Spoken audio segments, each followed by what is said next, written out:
One of the most important things to be able to do with a system like Beacon is get access to data and analytics.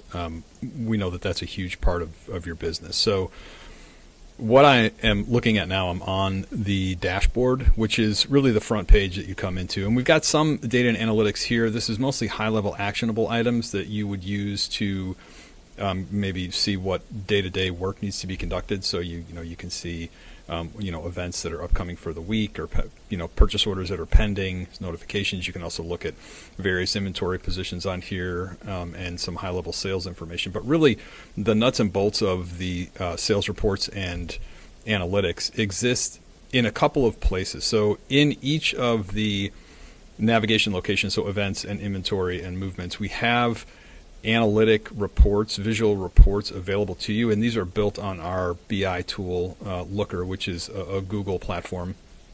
And you'll see when you click into the little pie chart, you'll see that each of the sections has its own set of reports that are available. So in this one in particular, we've got a sales, which is really a sales dashboard.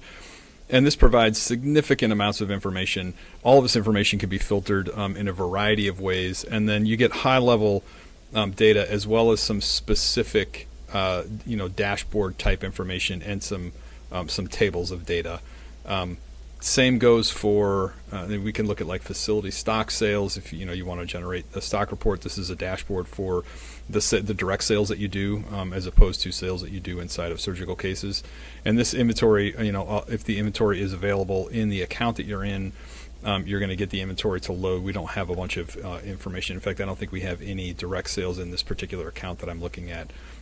You can look at stock adjustment, revenue calculation, and then the inventory positions. This is also an interesting one. So you can look at, when you get to the inventory page, obviously if you want to do some really quick filtering of individual items, you have all kinds of filters that you can do. Say, show me all the inventory that is in the custody of an individual rep, and maybe I'm looking specifically for for a particular container or a specific part number. I can just do catalog and pick a catalog and see if this rep has any and apply it.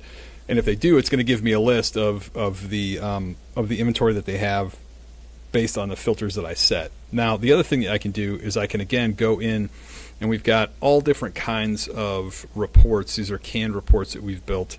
So the inventory dashboard gives you a really good look at your inventory at a very high level, but in a bunch of different segmented ways, right? So you can look at inventory count by catalog and lot number, items by custodian, and I can drill into these and get a more detailed view of the report. I can also do a download of the report in a variety of different formats.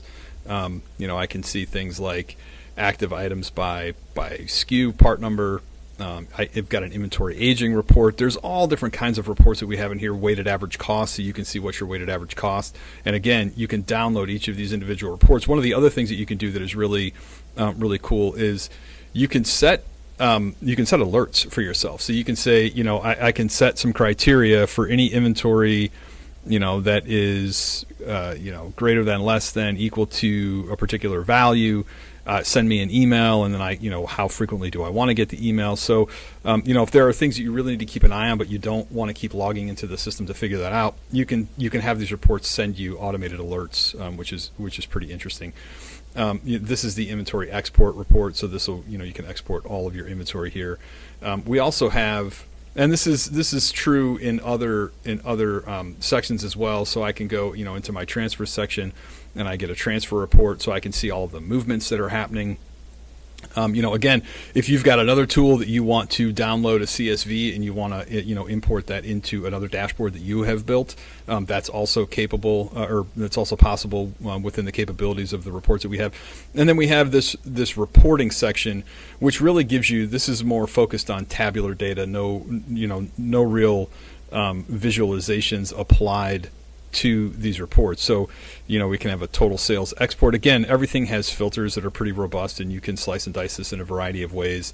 I can get a case report, so showing me all the surgical cases that have happened. Par level report, if I've set par levels on items, I can see, what's under par, what needs to be managed. Container turn, so this is your kits and sets. How are these items turning in the field? And again, we don't have a lot of data in the particular account that I'm using, but all of these reports already exist. And so you have the capability of downloading, generating these reports and downloading them. And again, we're always open to creating new reports, creating custom reports, modifying the way some of the reports work. So if those are things that are of interest, we certainly want that feedback so that we can determine, what can be done to help meet the needs that you've got for your specific business.